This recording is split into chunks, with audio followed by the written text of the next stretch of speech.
In a tightly knit community, a single act of prejudice at a local diner unexpectedly sets a chain of events into motion. The longtime owner of the diner makes a grave mistake when he denies service to a respected veteran. As the veteran departs, stung by the discrimination, the owner believes the matter is resolved. However, he couldn't be more mistaken. Unbeknownst to him, his actions have drawn the attention of someone capable of challenging the town's deep-rooted biases. What happens next will surprise everyone and deliver a powerful lesson about forgiveness and transformation. Before we delve into this compelling story, let us know in the comments where you're tuning in from today. And if you enjoy this tale, don't forget to hit subscribe. John Carter let out a tired sigh as he carefully climbed out of his reliable old pickup truck. His joints protested with creaks and aches, reminders of the many years he had spent serving his country. The warm southern sun cast its rays on his weathered face as he glanced up at the faded sign of Tom's Diner. A small, nostalgic smile crept onto his face. He'd been frequenting this diner for years, drawn by the promise of hearty meals and welcoming faces. As John pushed the door open, the familiar chime of bells announced his arrival. The enticing aroma of freshly brewed coffee and sizzling bacon filled the air, making his stomach rumble in anticipation. Across the streets, the stage was set for a confrontation that would shake the community to its core. The actions of one prejudiced man were about to collide head-on with the determination of a son fighting for his father's dignity, and when the dust settled, nothing would ever be the same again. What happened next would shock everyone in town and teach a powerful lesson about the consequences of prejudice. But before we continue, if you're enjoying this story, make sure to give this video a thumbs up and subscribe to our channel for more incredible true stories of justice and redemption. The next morning dawned bright and clear, but there was a tension in the air that seemed to crackle like electricity. Word of John Carter's treatment at Tom's Diner had spread far and wide, and the town was abuzz with speculation about what would happen next. Tom Harris arrived at his diner early, as he always did, to start the day's preparations, but as he approached the front door, he noticed something was amiss. A small group of people had gathered outside holding signs that read "No to Racism" and "Equality for All." Tom's face flushed with anger as he pushed past them, unlocking the door with trembling hands. Inside, Tom tried to go about his usual routine, but he couldn't shake the feeling that something big was coming. He jumped at every jingle of the bell above the door, half expecting to see John Carter or the police walk in. But as the morning wore on and nothing happened, Tom began to relax. Maybe he thought this would all blow over soon, but Tom's relief was short-lived. Just as the lunch rush was beginning, the bell above the door jingled once more. Tom looked up and his heart nearly stopped. Standing in the doorway was a man he didn't recognize, but there was something about him that commanded attention. He was tall, well-dressed, and carried himself with an air of authority that made Tom instantly wary. The stranger made his way to the counter, his eyes scanning the diner before settling on Tom. "Are you Tom Harris?" he asked, his voice calm, but with an underlying edge of steel. Tom nodded, unable to find his voice. The stranger's eyes narrowed slightly as he studied Tom's face. "I'm Michael Carter," he said, and Tom felt his blood run cold. "John Carter's son. I believe we need to have a conversation about what happened here yesterday." Tom's mind raced. He had heard rumors that Joe had a son who was involved in politics, but he had dismissed them as small-town gossip. Now, faced with the reality, Tom felt a flicker of fear, but his pride and deeply ingrained prejudices quickly squashed it. "Look," Tom said, his voice gruff, "I don't know who you think you are, but this is my establishment. I have the right to refuse service to anyone I choose." Michael's expression remained neutral, but there was a dangerous glint in his eye. Is that so?" he said softly. "And on what grounds did you refuse service to my father, a decorated veteran who has lived in this town longer than you've been alive?" Tom's face flushed red. "I don't have to explain myself to you," he spat. "Your father and people like him aren't welcome here." End of story. A hush fell over the diner. The other patrons watched the exchange with a mix of horror and fascination. Michael Carter stood perfectly still, his gaze never leaving Tom's face. When he spoke again, his voice was low and controlled, but filled with a quiet fury that made Tom take an involuntary step back. "Mr. Harris," Michael said, "I had hoped We could have a rational discussion about this, but I see now that won't be possible, so let me be very clear what you did yesterday was not just morally reprehensible, it was illegal, and I intend to use every resource at my disposal to ensure that you face the consequences of your actions. Tom's bravado faltered for a moment. What do you mean you can't do anything to me? This is my business, Michael smiled, but it was a cold, hard expression that held no warmth. Oh, Mr. Harris, he said, you have no idea who you're dealing with. I'm not just John Carter's son, I'm a United States Senator, and I've dedicated my career to fighting against exactly the kind of bigotry you displayed yesterday. The color drained from Tom's face as the full impact of Michael's words hit him. He had kicked out the father of a U.S. Senator, a man with the power to make his life very, very difficult. This isn't over, Michael said, turning to leave. You'll be hearing from me again very soon. As the door closed behind Michael, the diner erupted into a flurry of whispers. Tom stood frozen behind the counter, the realization of what he had done and who he had angered finally sinking in. He had thought he was standing up for his beliefs, for the values his father had instilled in him, but now faced with the consequences of his actions, Tom began to wonder if those beliefs were worth the price he might have to pay.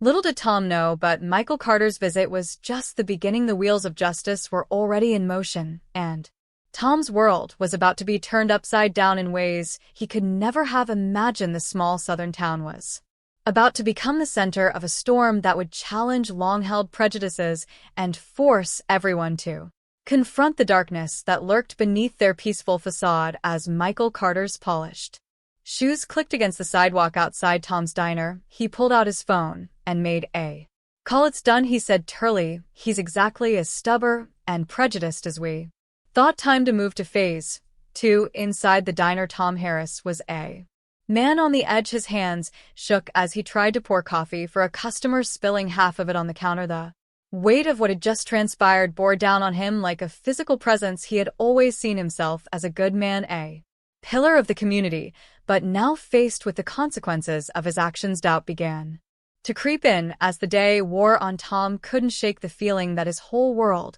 was about to come crashing down around him. Every time the bell above the door jingled, he flinched, half expecting to see federal agents or lawyers storming in, but it was worse than that. Instead of the dramatic confrontation, he feared Tom was met with something far more insidious: the quiet judgment of his community. Regular customers who had been coming to his diner for years now avoided his gaze, some not showing up at all. Those who did come in were subdued, their usual friendly chatter replaced by awkward silences. Tom could feel their eyes on him, could almost hear their unspoken condemnation. As closing time approached, Tom slumped into a booth, his head in his hands. The diner, usually bustling with the dinner crowd, was eerily empty. For the first time, Tom allowed himself to consider the possibility that he might have made a terrible mistake. Meanwhile, across town, John Carter sat in his modest living room, surrounded by old photographs and mementos from his time in the service. He picked up a framed picture of himself and his late wife, taken on the day he returned from the war. They both looked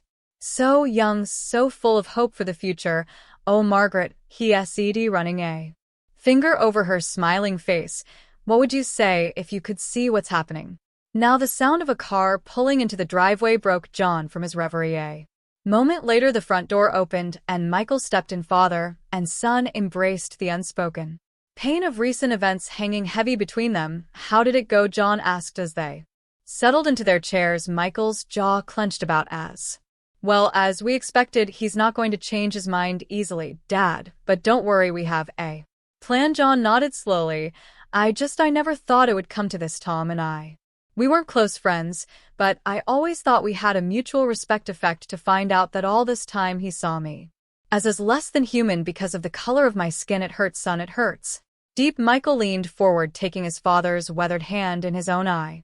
No, Dad, and that's why we can't let this stand. What happened to you, it's not just about you, it's about every person of color in this town, in this country, who still faces discrimination. Every day we have to take a stand.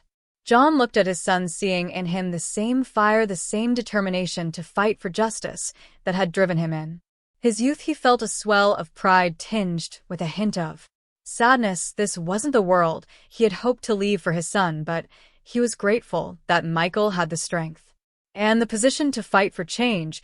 What's the next step? John asked.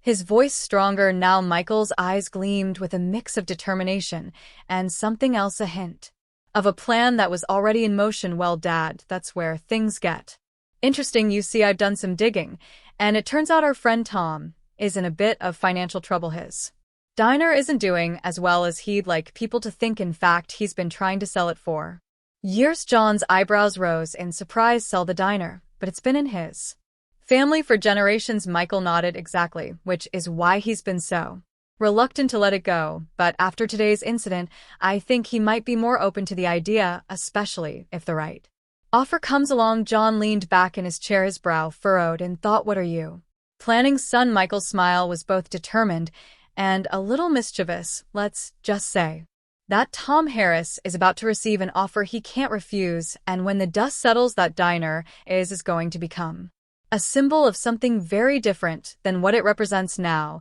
As night fell over the small town, the seeds of change had been planted. Little did Tom Harris know, but his world was about to be turned upside down in ways he could never have imagined. The coming days would test the very fabric of the community, forcing everyone to confront their own biases and preconceptions. The next morning, Tom arrived at his diner earlier than usual. He had slept plagued by nightmares of angry mobs and legal summons. As he unlocked the front door, he noticed a thick envelope that had been slipped under it. With trembling hands, he picked it up and tore it open. Inside was a formal-looking document, and as Tom's eyes scanned the contents, his face grew pale.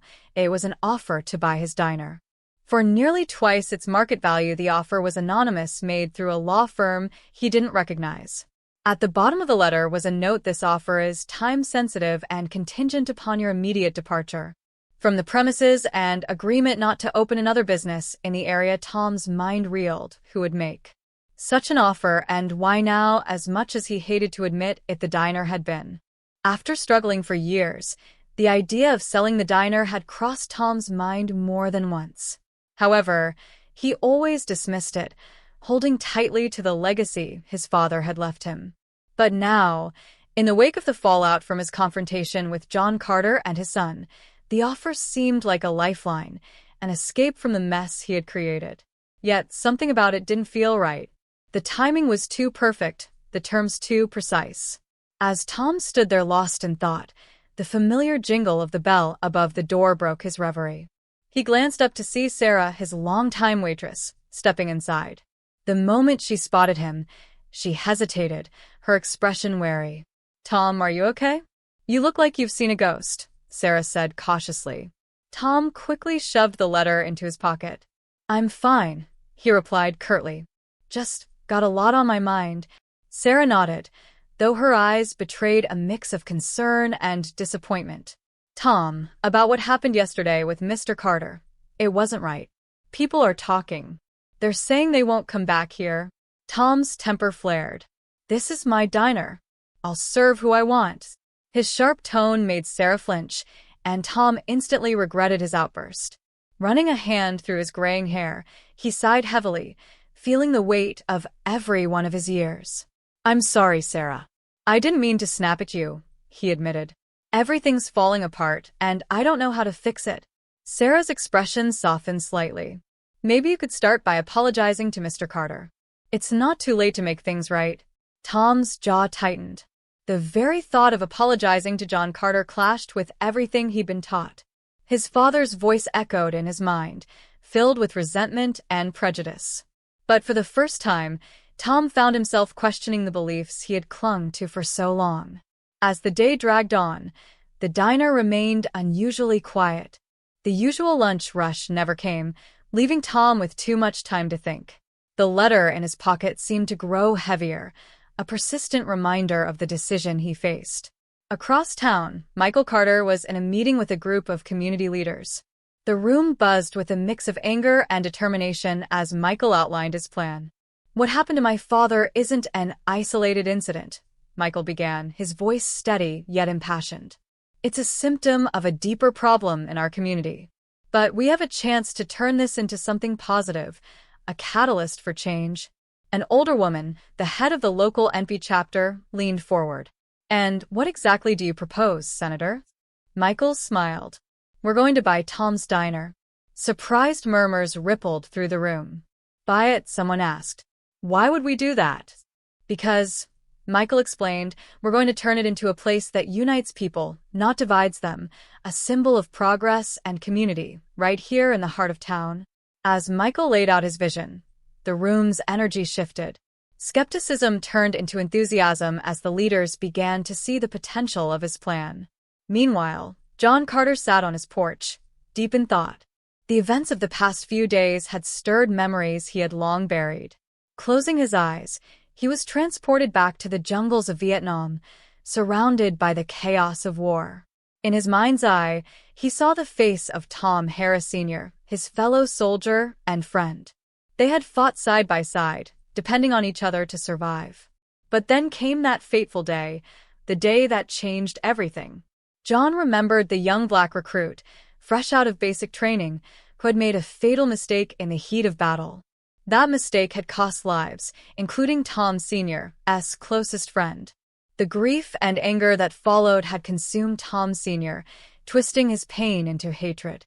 John had watched helplessly as his friend let bitterness cloud his judgment, blaming not just the recruit but all black people for his loss. Opening his eyes, John felt a wave of sadness. He now understood where Tom Jr.'s prejudice came from, a legacy of pain passed down from father to son. But understanding didn't make it right. John knew that true change would only come if the cycle was broken. Back at the diner, Tom was locking up for the night when a knock at the door startled him. Looking up, he saw Michael Carter standing outside. For a moment, Tom considered pretending he hadn't seen him. But something in Michael's expression made him pause. With a heavy sigh, Tom unlocked the door. "We're closed," Tom said gruffly. "I know," Michael replied, nodding. "I'm not here as a customer, Mr. Harris. I'm here to talk." Hesitating briefly, Tom stepped aside to let Michael in. In the silence of the empty diner, the weight of history and prejudice hung heavily between them. "I know about the offer you received," Michael began without preamble. Tom's eyes widened. "How did you?" "It doesn't matter," Michael cut him off. "What matters is what you're going to do about it." Tom slumped into a chair, his shoulders heavy with defeat. "I don't know," he admitted. "This place, it's all I have.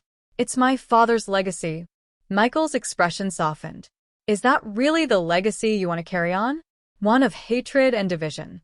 Tom flinched at Michael's words, their truth hitting hard. For the first time, he allowed himself to question the beliefs he had clung to for so long. "What do you want from me?" Tom asked, his voice barely above a whisper. Michael stepped closer. "I want you to make a choice, to be better than your father, to break the cycle of hatred and start anew." As Tom met Michael's gaze, he saw no judgment, only hope. And in that moment, something shifted. The walls he had built around his heart began to crumble, replaced by the first flicker of change. Little did Tom know, the decision he made in that moment would set in motion a series of events that would transform not just his life, but the entire community. "Let me introduce our new head chef." The kitchen doors swung open, and an instant hush fell over the room. Standing there, dressed in a pristine white chef's uniform, was Tom Harris. He stepped forward hesitantly, his eyes downcast and his shoulders drooping, as if anticipating judgment. But when he finally lifted his gaze, he met not anger or reproach, but a crowd of curious faces. I realize I'm probably the last person you expected to see here," Tom began, his voice unsteady. "And I understand I haven't earned your forgiveness. My actions and beliefs in the past were wrong, deeply, fundamentally wrong." His voice steadied as he continued. "But JN and Michael Carter have given me an opportunity one don't deserve, a chance to learn, grow, and do better. I promise to dedicate every day to earning the trust they've placed in me." The diner was silent as his words settled over the room. Then slowly someone began to clap. Others joined in, and soon the space was filled with applause. It wasn't forgiveness, not yet, but it was a recognition of Tom's courage in confronting his past and speaking his truth. As the applause faded, John stepped forward again. "This is what the Veterans Table stands for," he said. It's about second chances, healing old wounds, and building a brighter future together. I hope you'll join us in this mission. With that, John officially declared the diner open. As people mingled, sampling the food and exploring the refurbished space, an air of change filled the room. Barriers that had divided the community for years began to break down, and conversations that once seemed impossible began to take place. In the kitchen, Tom worked alongside his new team, a diverse group he wouldn't have considered hiring before. With every dish he prepared and every smile he received, a bit of the burden he carried lifted. He knew the road ahead would be challenging, but for the first time in years, he felt a glimmer of hope. Meanwhile, John and Michael Carter watched from a distance, seeing their vision come to life. "Do you think it will work, Dad?" Michael asked softly. John smiled, his eyes filled with determination. "It's a start, son. A good start. And sometimes that's all you need to change the world." As the day progressed, the veterans' table buzzed with energy. People who had never spoken before shared tables, exchanged stories, and found common ground. The walls that had long divided the community were beginning to crumble, one conversation at a time. In the weeks and months that followed, the veterans' table became more than just a diner. It evolved into a symbol of hope and transformation for the entire town. Regular events brought people together to tackle difficult topics, bridging divides that had seemed insurmountable. True to his word, Tom Harris worked tirelessly to earn the community's trust. He listened, learned, and grew. Gradually, people began to see him not as the man he once was, but as a testament to the power of redemption. The story of the veterans' table spread far beyond their small town. News outlets picked it up, captivated by the transformation of both the diner and its former owner. A documentary filmmaker approached John and Michael about sharing their story with a wider audience. Perhaps the most touching moment came nearly a year after the diner's reopening. Tom Harris Sr., who had been living in a nursing home out of state, came to visit. Frail and confined to a wheelchair, the elder Harris was a shadow of his former self. As John wheeled him into the diner, Tom Sr.'s eyes widened in amazement. He took in the mural, the diverse crowd, and his son working contentedly alongside people he once would have shunned. For the first time in decades, Tom Harris Sr. began to cry. "I was wrong," he whispered, clutching John's hand. "All these years, I was so wrong."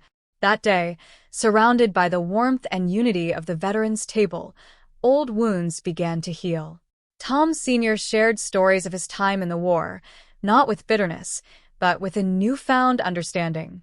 He spoke of fear, chaos, and the shared humanity of soldiers on all sides. As the sun set on that extraordinary day, John Carter stood outside the diner, gazing at the sign that now read, "The Veterans Table." He reflected on the journey that had brought them here, the pain, the struggles, and the moments of doubt. All of it had led to this transformation. Inside, the diner buzzed with activity. Through the window, John saw Tom Sr. surrounded by veterans of all ages and backgrounds, listening intently as he spoke. John felt a hand on his shoulder and turned to see Michael standing beside him. "You did it, Dad," Michael said quietly. "You changed everything." John shook his head, a gentle smile on his face. "We did it, son. All of us, together." As they stood there, watching the scene inside the diner, they couldn't have imagined the ripple effect their actions would have on the wider world. But the story of the Veterans Table was far from over. In fact, it was entering a new chapter that would touch lives far beyond their small southern town. The next morning, as John prepared to open the diner, he received an unexpected call.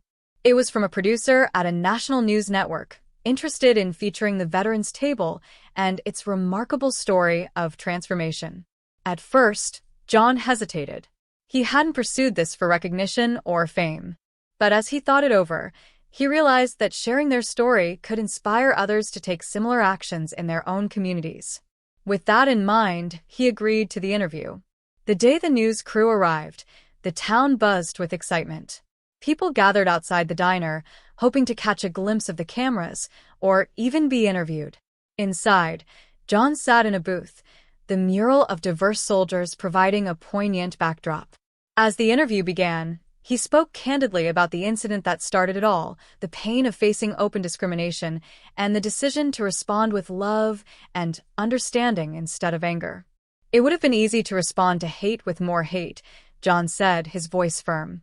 "But that would have only continued the cycle. Instead, we saw it as an opportunity for growth and healing."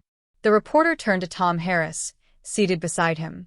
Tom's hands trembled slightly, but his voice grew stronger as he shared his story. "I was raised with certain beliefs," he said, his eyes glistening with tears. "Beliefs I now know were wrong. It took this experience and the incredible grace shown by John and Michael Carter to open my eyes. I'm not proud of who I was, but I'm working every day to become someone better." As the interview continued, other community members shared how the Veterans Table had shifted their perspectives and brought people together. The reporter, visibly moved, asked John what message he hoped people would take from their experience. John paused before replying. "I hope people see that change is possible, even in the face of deeply ingrained prejudices. It's not easy, and it doesn't happen overnight. But with patience, understanding, and a willingness to see the humanity in everyone, we can build a better world." The story aired on a Sunday evening during prime time, captivating millions of viewers across the country. The response was overwhelming. Social media lit up with reactions. The network's phone lines were inundated, and the Veterans Table became a trending topic overnight. Visitors began flocking to the diner from all over the country, eager to experience the atmosphere of acceptance and healing. Community leaders reached out, wanting to learn how to replicate the program in their own towns. John and Michael found themselves fielding calls and emails from people inspired to bridge divides in their communities. The story's impact grew further when filmmakers began work on a documentary, not just about the Veterans Table, but about the broader issues of prejudice, forgiveness, and community healing. The crew followed John, Michael, and Tom for months, capturing the diner's daily operations, the events they hosted, and the ongoing journey of growth. One of the most moving interviews featured Tom Harris Sr., who spoke with raw honesty about his past prejudices and the love and forgiveness that had changed him. "I carried so much anger for so long," he admitted. "I let one terrible moment in war define how I saw an entire group of people. But being here, seeing what my son and John have built, has opened my eyes. I only wish I'd learned this lesson sooner." As the documentary neared completion, anticipation grew. Film festivals expressed interest in premiering it, and there was even talk of Oscar potential. But for John, Michael, and Tom, the true success lay in the everyday changes they saw in their community and the stories of others inspired by their journey. One quiet evening, John sat at the diner counter with a cup of coffee. The last customers had gone, and the diner was peaceful. Tom was cleaning up in the kitchen while Michael reviewed paperwork nearby. "You know," John said, breaking the silence, "when all this started, I never imagined it would lead here." Michael looked up, a smile playing on his lips. "You mean you didn't see yourself becoming a national symbol for community healing?" John chuckled. "Not quite. I just wanted to stand up for what was right, to show that love could overcome hate." Tom emerged from the kitchen, drying his hands. "And look at what that stand has created," he said, gesturing around. "You've changed so many lives, John. Mine most of all." John clasped Tom's shoulder. "We've all changed. That's the beauty of it. We're all on this journey together." Little did they know, their journey was far from over. The release of the documentary would bring their story to a global stage, inspiring movements for change and reconciliation in ways they had never dreamed. But that, as they say, is another story. As John, Michael, and Tom stepped onto the stage for a Q&A session, they were greeted with an overwhelming standing ovation. The audience's questions were both insightful and challenging. One attendee asked John how he had mustered the strength to forgive Tom. John paused, his voice laden with emotion as he replied, "Forgiveness isn't about dismissing what occurred. It's about choosing not to let hate control you. It's about recognizing the humanity in everyone, even those who have wronged you. It's not simple, but it's essential if we want to progress as a society." Another audience member directed a question to Tom, asking what he would say to others who still harbored prejudices similar to the ones he once held. Tom exhaled deeply, his hands clutching the podium as he began. "I'd tell them that clinging to hatred only harms yourself. It blinds you to the beauty of humanity's diversity and the richness of connections you can form when you open your heart. I wasted so many years on anger and fear. Don't make the same mistake I did." The documentary's impact was immediate and vast. A major streaming platform picked it up, giving millions worldwide access to the story. Conversations about race, reconciliation, and community healing began to take place in homes, classrooms, and offices across the globe. Closer to home, the effects were even more profound. In the months following the film's release, the Veterans Table became a destination of sorts. People traveled from all over the country and beyond to experience the diner's unique atmosphere of healing and acceptance. John, Michael, and Tom became sought-after speakers, invited to conferences and events centered on community building and racial reconciliation. They shared their journey tirelessly, always emphasizing that what they had achieved wasn't extraordinary. It was possible anywhere with commitment and compassion. Meanwhile, the diner continued to grow. With a surge of visitors, they expanded their operations while keeping their mission of supporting veterans and fostering community healing at the forefront. They launched a mentorship program that paired veterans with at-risk youth in the area. The program was an overwhelming success, offering guidance to the youth and providing veterans with renewed purpose. Over time, the Veterans Table's influence began to ripple outward. Inspired by their story, other towns and cities started their own versions of the diner, fostering similar efforts to mend long-standing divisions. Then, one day, about a year after the documentary's release, John received a call that left him speechless. A prominent national civil rights organization, deeply moved by their story, invited John, Michael, and Tom to their annual conference to share their insights and experiences on community healing and racial reconciliation. Walking through the halls of the conference, filled with civil rights leaders and activists, John reflected on how far they had come, from a small-town diner to a national stage. During their presentation, the audience listened with rapt attention, asking thoughtful questions and expressing admiration for their achievements. The organization's president remarked, "What you've accomplished offers a roadmap for healing in communities across the nation. You've shown that, even in the face of deep-seated prejudice, meaningful change is possible." As they departed, the organization announced a national initiative inspired by the Veterans Table. They asked John, Michael, and Tom to serve as advisors to help promote community healing and racial reconciliation nationwide. The announcement sparked renewed media attention. News crews descended on their small town to capture the community's reaction to this latest milestone. But amidst all the excitement, John, Michael, and Tom remained grounded, continuing their day-to-day efforts at the diner.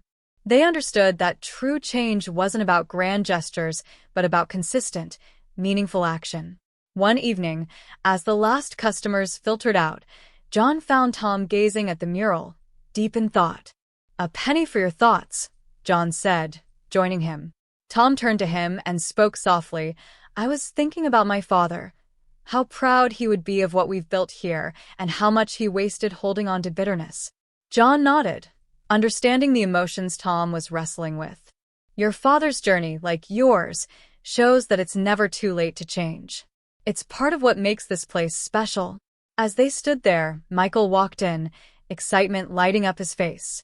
"You're not going to believe this," Michael said, waving a letter. "We've been nominated for the Nobel Peace Prize." John and Tom exchanged stunned glances. Michael continued, "The nomination highlights our work in fostering community healing and reconciliation. They called us a model for addressing societal divisions in peaceful and transformative ways." John smiled, his humility steadying him. "Well, I guess we'd better keep going. There's still plenty of healing to do." Tom nodded while Michael chuckled at his father's understated response. As they locked up for the night, they reflected on the journey that had brought them here. What began as a small act of forgiveness in a diner had grown into a national symbol of hope and unity. Under the neon glow of the Veterans Table sign, their resolve strengthened. This wasn't the end of their story. It was just the beginning of something even greater. What about you? If you were in John's position, could you find the strength to forgive and turn a painful moment into something meaningful? Share your thoughts in the comments. And if you enjoyed this story, we've handpicked the next one to warm your heart.